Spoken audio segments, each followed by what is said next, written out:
গর্তের ভেতরে বড় একটি সুড়ঙ্গের মতো তৈরি হয়েছে। এই সুড়ঙ্গের ঠিক নিচে আরেকটি বোরিং আমরা দেখতে পাচ্ছি, যেই বোরিং এর ভেতর দিয়ে ডিপিডিসির যে সংযোগ তার সেটি চলে গেছে। ট্রাফিকের কাজ কি ওইখানে যাইয়ে এই ভোগান্তিটা কমানোর জন্য বিকাল 4টা থেকে এই ঘটনা ঘটেছে। হ্যাঁ, হাজার হাজার লক্ষ লক্ষ মানুষ কিন্তু কষ্ট পেয়েছে।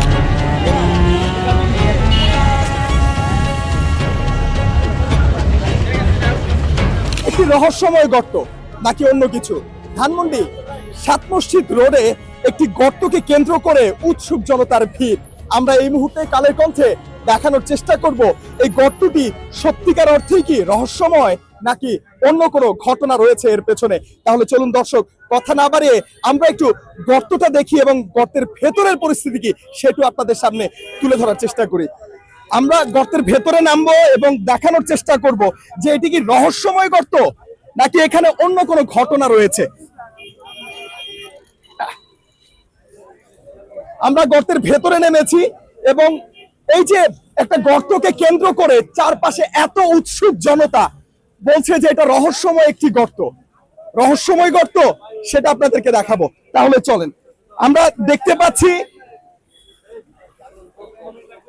ভেতরে, গর্তের ভেতরে বড় একটি সুড়ঙ্গের মতো তৈরি হয়েছে এবং আমি ঠিক মধ্যভাগে বসে আছি এবং আমার যদি বাম পাশে আপনি খেয়াল করেন তাহলে দেখবেন যে সেখানে ডিপিডিসির বেশ কয়েকটি সংযোগের তার আমরা দেখতে পাচ্ছি এবং সেই সংযোগের তারের যেই সুড়ঙ্গটি রয়েছে, যেই বোরিংটি করা হয়েছিল, সেই বোরিং এর পাশ দিয়েই কিন্তু পানিগুলো বের হয়ে আসছে এবং পানিগুলো বের হয়ে সামনে বড় আরেকটি গর্তের সৃষ্টি হয়েছে। আমি একটু আপনাকে বলবো যে আপনি একটু ঘুরে এদিকে আসবেন, একটু ঘুরে এই পাশটাতে আসবেন।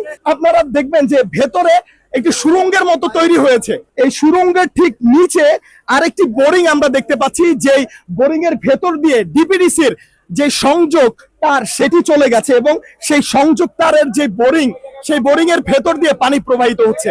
মূল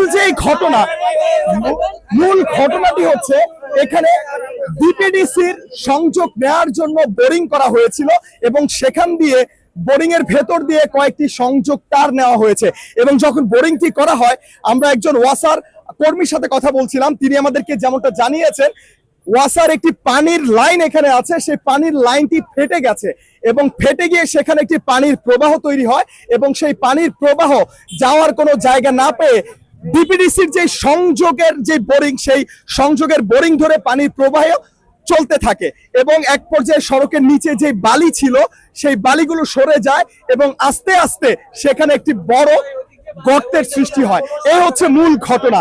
এখানে রহস্যময় কোনো কিছু না, তবুও আমরা এখানে যে উৎসুক জনতা রয়েছে সেই উৎসুক জনতার সাথে কথা বলবো এবং জানার চেষ্টা করব তারা কতটুকু জানেন এবং তারা কি দেখেছেন। তাহলে চলুন তাদের সাথে কথা বলা যাক। আমরা দেখছি হলো হঠাৎ করে মানে মাটিটা বসে গেছে, ধসে গেছে রাস্তাটা। পরে দেখা গেল যে এখানে ওয়াসার লাইন আছে, ওয়াসার লাইনটা লিকেজ, এর কারণে যে পানিটা যাচ্ছে, পানির প্রবাহের জন্য আস্তে আস্তে মাটিটা সরে চলে গেছে। সরে চলে যায় এখানে স্পেস হয়ে খালি হয়ে গেছে। তা খালি হয়ে গেলে ভারসাম্য রাখতে পারে না, অটোমেটিকলি ভেঙে বসে গেছে। আমরা লোকজন আসছে, দেখতেছে, যাচ্ছে, কিন্তু কি পদক্ষেপ নিচ্ছে এটা সম্বন্ধে আমি এখনো কিছু বলতে পারবো না।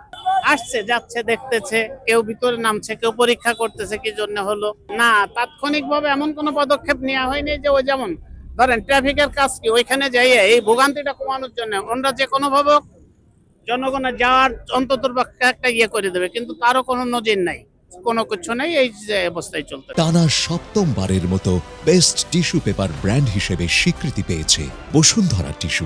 রহস্যময় বলতে কোনো কিছু নাই, যে কোনো সময় যে কোনো অ্যাক্সিডেন্ট হতে পারে, যে কোনো জায়গায় হতে পারে। এখানে রাস্তা করেছে, রাস্তার মধ্যে এখানে ধরেন ওয়াসা, ডিপিডিসি, আরো বিভিন্ন অথরিটি আছে। হ্যাঁ, এখন যে কোনো সময় যে কোনো অ্যাক্সিডেন্ট ঘটতে পারে। তো যেটা জানা গেল এখানে ওয়াসার লোক এসেছিল আর কি, ওয়াসার লোকই এসেছিল, কিন্তু তারা ইনফর্ম করেছিল ডিপিডিসিকে। ডিপিডিসি তো ধরেন ইলেকট্রিকের নিয়ে কাজ করে, যেহেতু ওয়াসার লোক কিন্তু কাজ, তাদের যে পাইপের ইয়াটা কাজ করতে পারছিল না। ডিপিডিসিকে বারবার ইনফর্ম করার পরে ডিপিডিসি এখানে আসে না, যার দরুন কাজটা কিন্তু হ্যাং হয়ে আছে। 4-5 ঘন্টা ধরে এখানে এই গর্ত সৃষ্টি হয়েছে। আমাদের দেশে এরকম সিস্টেম কিন্তু দীর্ঘদিন ধরে চলমান। এই চলমানগুলো এই ইমিডিয়েট নিরসন করতে হবে। ওয়ান ওয়ে মানে সবকিছু সাপোর্টগুলো যেন এক দরকার হলে সিটি কর্পোরেশন আন্ডারে নিয়ে আসতে হবে। সিটি কর্পোরেশন, ওয়াসা, ডিপিডিসি আরো যারা আছে, হ্যাঁ, তিতাস, সবগুলো যেন এক ইয়াতে থাকে। যে কোনো একটা দুর্ঘটনা ঘটতেই পারে এবং ইমিডিয়েট যেন সলিউশন সেখানে হয়। এই যে সলিউশন করা হলো না, বিকাল 4টা থেকে এই ঘটনা ঘটেছে। হ্যাঁ, 4টা থেকে এখন কত 10টা, 6 ঘন্টা একটা ঢাকা শহরের মতো একটা প্রাইম লোকেশনে এইভাবে মানে স্টপ হয়ে থাকবে মেইন রাস্তায়, এটা তো অকল্পনীয়। এটা এখন বর্তমান যুগে খুবই অকল্পনীয়। হাজার হাজার লক্ষ লক্ষ মানুষ কিন্তু কষ্ট পেয়েছে। এখানে আরেকটা হচ্ছে, যেহেতু আমি আরেকটা বলবো, আমাদের পুলিশ বাহিনীরও ব্যর্থতা আছে। সংশ্লিষ্ট পুলিশ বাহিনী এখানে আসে নাই, এখন হয়তো 2-3 জন আসছে। পুলিশ বাহিনী এসে পুরো কর্ডন করে এখানে উচিত ছিল একটা শৃঙ্খলা করে যাত্রীদের, যারা পথচারী, বিভিন্নভাবে যদি সিস্টেম করতে পারতো তাহলে মানুষের কিন্তু এত কষ্ট হতো না। আর এটা এখন থেকেই উচিত সরকারের, যে কোনো সংশ্লিষ্ট কর্তৃপক্ষের উচিত, যে কোনো জায়গায় যে কোনো অ্যাক্সিডেন্ট ঘটতেই পারে, যে কোনো জায়গায় আগুন লাগতে পারে, অমুক ওয়াসা দিবে তিতাস দিবে ডিপিডিসিকে, এই ধরনের যেন আর তাৎক্ষণিক ইমিডিয়েট অ্যাকশন যেন হয়। এবং অ্যাকশন করতে যেহেতু ব্যর্থ হয়েছে, এখানে যারা তদন্ত করে সরকার যেন তাদেরকে বরখাস্ত করে। এইখানে বরখাস্ত ছাড়া কোনো ইয়ে নেই। বিদ্যুতের লাইন টানছে এখানে নিচে, উপর থেকে বাংলাদেশ মেডিকেলের লাইন থেকে নিচে বিদ্যুতের লাইন টানছে, হয়তো বাড়িটাই লেগে ছিদ্র হয়ে গেছে। ছিদ্র হওয়ার পরে তো মনে হয় বালু সরতে নিচ দা মানে বড় ভাগ হয়ে গেছে। একটা প্রাইভেট কার যাইতেছিল, তখন মনে করেন ওই চাকা ডাইবে গেছিল, তা আমার লোকজন ধরে উঠাইতেছে। 3টার দিকে হয়েছে এই ঘটনা। তারপর মনে হয় সব গাড়ি বন্ধ করছে, বন্ধ করার পরে মনে করেন এই সাইড থেকে গাড়ি গেছে, তারপর সার্জেন আইসা ওরা রাস্তা বন্ধ করে দিচ্ছে, বন্ধ করে পার্টি সেন্টারের পিছ থেকে আর কি সবই গেছে। তারপরে এই পর্যন্ত ওয়াশারের লোক আসছিল, ওরা মানে লাইনম্যান, পানির যে লাইনম্যান, ও আসছিল, এসে দেখে টিকে গেছে, দেখছি বিকেল বেলা। ওরা বলছে যে আপনার মনে হয় বিদ্যুতের ওরাও মনে আসছিল, বলছে নাকি এটা হইছে সরাইটা সবকিছু করে তারপরে আর কি আপনার কাজ করবো আর কি, মাটিগুলো সরানো লাগবে, সরাই তারপরে আর কি কাজ করবো।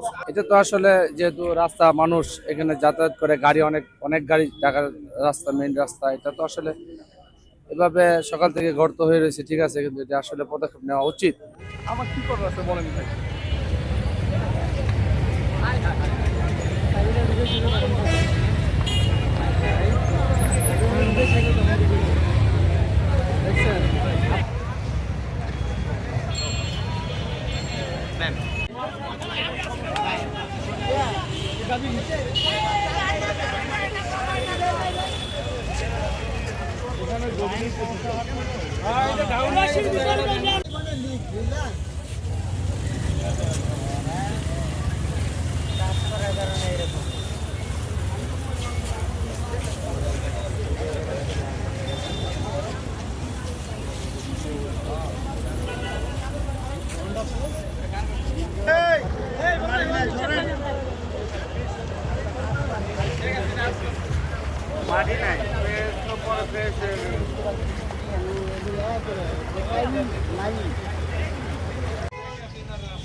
আমি